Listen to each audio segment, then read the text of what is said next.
रविकांत श्रीवास्तव जी, वाराणसी। राधे राधे। राधे राधे महाराज जी। महाराज जी, परमात्मा का अंश होकर भी मनुष्य से गलतियां क्यों हो जाती है और इन गलतियों पर निरंतरता कैसे संभव है? क्योंकि वो परमात्मा का अंश अपने को मान कहाँ रहा है। वो तो अपने को मानव मान रहा है, पुरुष मान रहा है, शरीर भाव है। वो परमात्मा का कहाँ चिंतन करता है? ना परमात्मा के अंश की स्वीकृति है। स्वीकृति तो है कि मैं पुरुष हूँ, और ये प्रकृति का अंश है, परमात्मा का अंश थोड़ी है। किसका प्रश्न है? तो समझ पा रहे हैं आप? मनुष्य तो निमित्त मात्र है। उस निमित्त मात्र बन रहे हो तुम। ईमानदारी से हो निमित्त मात्र की करता हो तुम। करता हो समझ या निमित्त मात्र हो? करता है तो फिर भोगना पड़ेगा तुम्हें। निमित्त मात्र बन जाओ तो अभी सब काम बन जाए। निमित्त मात्र केवल निमित्त मात्र भाव सभ्य साचिन मैं करूंगा, तू केवल गांडी में प्रत्यंचा चढ़ा मैं सब करवाऊंगा। भगवान कह रहे ना, आप मैं कर रहे हो आप स्वयं। क्योंकि अगर यहाँ झूठ बोलोगे तो दुर्गति हो जाएगी।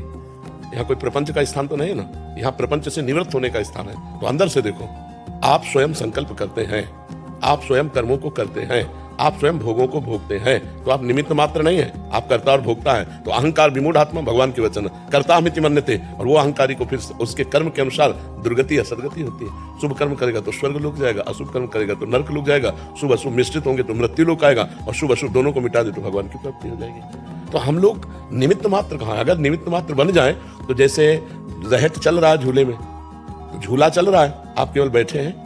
सारी प्रक्रिया तो झूले से हो रही है ना, वो रहट ऐसे चल रहा है, ऊपर नीचे आ जा रहा है। और उसमें आप व्यर्थ को अपना मान लेंगे तो आपका व्यर्थ ही अहंकार होगा। प्रकृति के संचालन के झूले में आप झूल रहे हैं, कभी सत्वगुण, कभी रजोगुण, कभी तमोगुण। सत्वगुण का आया तो सात्विक भाव, रजोगुण का आया तो राजसिक भाव, तमोगुण का आया तो तामसिक भाव। लेकिन आप ये नहीं मान रहे कि माया के गुणों के द्वारा प्रेरित होकर ये क्रियाएं हो रही। आप मान रहे हैं मुझे गुस्सा आया, ये मैंने खाया, ये मैंने पिया, ये मैंने किया, है ना अंदर। इसी का परिणाम बंधन होता है, इसी का परिणाम दुर्गति होती है। ये छोड़ दे, बस इतना ही तो जाना ना, निमित्त मात्र। इतना ही जिसको अनुभव हो गया कि निमित्त मात्र केवल है, सारा खेल प्रकृति से हो रहा है, माया से, तो जीवन मुक्त हो गया। वो विषयान ग्रहणंत मुंचंत हुआ, वो विषय भोगे या त्याग दे, कोई फर्क नहीं पड़ता। वो पूरे सृष्टि का संहार कर दे तो कोई फर्क नहीं पड़ता, क्योंकि वो तो निमित्त मात्र है। जो कुछ हो रहा है हो रहा है, बुरा हो रहा है या भला हो रहा है, गुणों के अनुसार हो रहा है। गुण माया से प्रेरित है, माया ब्रह्म से प्रेरित है, आप निमित्त मात्र है, तो जीवन मुक्त हो गए। लेकिन ऐसा नहीं है। हम करता है, हम भोगता है, हम सुख लेते हैं, हम सुख देखते हैं, तो ये सब फिर प्रपंच है। इसी से तो निवृत्त होने के लिए है। जैसे निमित्त मात्र में आता है, भगवान की सत्ता के बिना एक पत्ता भी नहीं हिल सकता है ना। तो आप ये कब सोचते हैं? आप ये कब सोचते हैं? केवल प्रवचन बोलने में बोल दिया, आप सोचते हैं कभी? हर समय ये बात देख रहे हैं कि हो रहा है, मैं तो केवल दृष्टा हूं, मैं तो केवल निमित्त मात्र, सब कुछ हो रहा है। राधा राधा राधा राधा राधा सब हो रहा है। अभी तुम आत्मा बन जाओगे, अंदर से महात्मा बन जाओगे। केवल एक बात पकड़ लो, मैं निमित्त मात्र हूँ, सब परमात्मा के द्वारा कराया जा रहा है। मैं एक निमित्त मात्र हूँ, सब परमात्मा के द्वारा कराया जा रहा है। बार बार तुम्हारा चिंतन चले तो न काम का चिंतन, न क्रोध का चिंतन। काम क्रोध का जब चिंतन होता है तब गलत काम होते हैं। और जब निमित्त मात्र बन जाओगे, परमात्मा के द्वारा चलाया जा रहा हूँ, मैं परमात्मा का अंश हूँ, तो फिर ये सब बातें ही नहीं रह जाएंगी, आप महात्मा अपने आप बन जाएंगे। तो हम लोग क्या करते हैं कि शास्त्रीय किसी एक बात के पॉइंट को पकड़ लेते हैं और उसके निर्णय को तो समझते नहीं। तो जहां हम संत सभा में बात बोलेंगे तो फीकी पड़ जाएगी। नहीं, बात यही सत्य है, ये सब निमित्त मात्र है। तीन गुणों से प्रेरित होकर माया के संपूर्ण जगत के कार्य हो रहे हैं, और संपूर्ण माया को प्रेरणा देने वाला ब्रह्म है।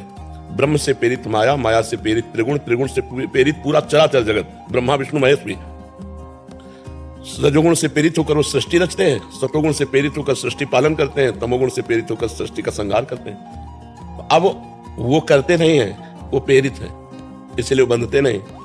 वो हम करते हैं शुभ कर्म, आपने उनको गलत दृष्टि से देखा, अशुभ कर्म। आज मैं सत्संग में गया था, आज मैं संत से मिला था, आज मैंने बिहारी जी के दर्शन किए शुभ, तो अशुभ भी मैंने किए, तो दोनों का फल मिलेगा, ना कि मोक्ष। कभी ऐसा आता है? बिहारी जी की इच्छा से निमित्त मात्र बना, उनके दर्शन हो गए। बिहारी जी की इच्छा से सत्संग गए, सत्संग हो गए। नहीं, आप सत्संग नहीं लेंगे, भगवान ने हर जगह भगवान को लगाना देख शुरू कर दो, अभी आप देखो जीवन मुक्त होने लगोगे। तो हर जगह भगवान नहीं है, क्यों? इसलिए हम लोग जो है कच्चे ज्ञानी हैं।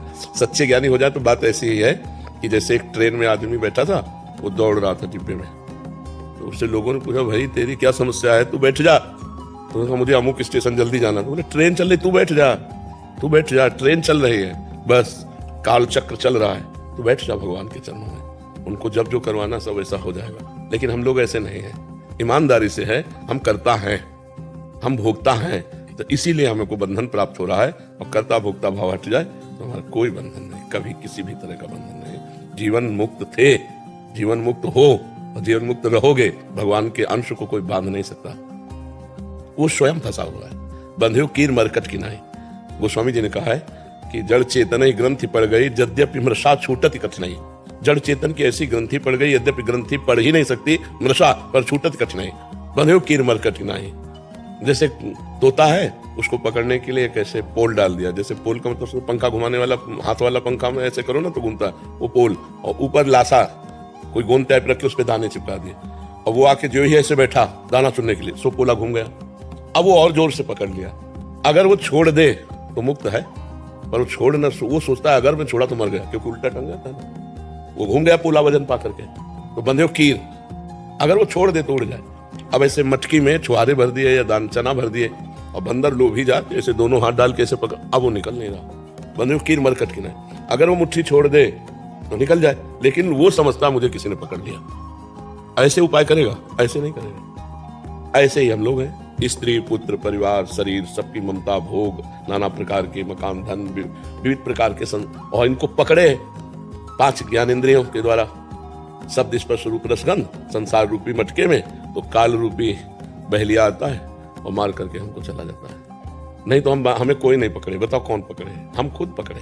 हमने शरीर को अपना माना, शरीर संबंधियों को अपना माना, भोगों को अपना माना, यही हमारा बंधन है। और यही निवृत्त हो जाए कि ये तो सब चल रहा है, आप केवल निमित्त मात्र हैं, इतना आपको अंदर ज्ञान हो जाए और आप हर समय भगवान के चिंतन में देख रहे हो रहा है, तो आप निष्पाप महापुरुष हो जाएंगे। आपको कोई भी दंड नहीं मिलेगा, चाहे जीव मर जाए, चाहे जीव जी जाए, चाहे बड़ा पुण्य हो जाए, चाहे बड़ा पाप हो जाए, आपको कुछ नहीं भोगना पड़ेगा। तभी तो जीवन मुक्त हो जाता है वो। जीवन मुक्त महापुरुष के पुण्य पाप नहीं बनते हैं, अपने बनेंगे, क्योंकि अपने अहंकार से युक्त हैं। तो वो अंदर वाला मिट जाए, जबान से भले कुछ हो, जबान से आप बोलो मैंने कर किया, लेकिन अंदर से आपके चल रहा है कि ये सब, तो बस फिर वो आपको बंधन कारक नहीं होगा। अभी हमारा जबान से है, अंदर से है कि मैं, देखो दर्पण में देखो तो लगता है मैं हूं, नहीं, बस यही बंधन है। ये बंधन कट जाए तो आप परमात्मा स्वरूप है। आप कभी अपने स्वरूप का चिंतन ही नहीं करते।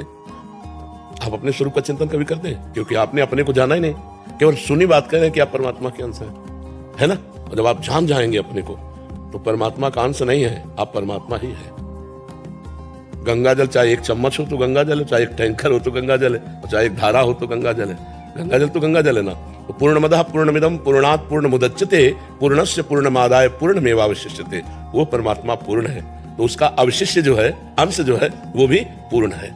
ईश्वर अंश जीव अविनाशी चेतन अमल सहज सुख राशि। सहज सुख राशि परमात्मा स्वरूप है वो, उसको कुछ नहीं चाहिए, वो आप्त काम है। लेकिन हम वही आप्त काम होते हुए भी शरीर राग के कारण कामना से युक्त हो गए। शरीर राग के कारण ही हमारी दुर्गति हो गई।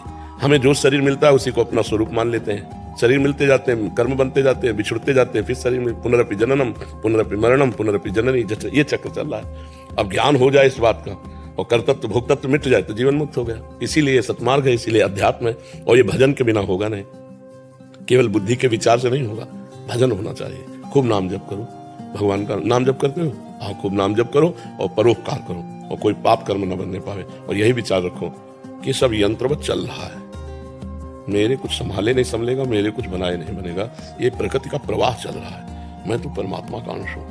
थोड़ा थोड़ा चिंतन करो और नाम जप करो, तो देखो धीरे धीरे अंदर ही आपको प्रकाश समझ में आ जाएगा, गली मिल जाएगी जहाँ आप अपने स्वरूप में पहुंच जाएंगे। पाप हो जाता है, अनुभूति होती है बाद में, कर रहे हैं ये पता नहीं चलता कि हम ये पाप कर रहे हैं। हाँ, क्योंकि कामना उस समय होती है ना, जैसे हमारी कामना भूख से पीड़ित हो तो हमको कुछ नहीं सुनाई देगा, पहले भोजन चाहिए।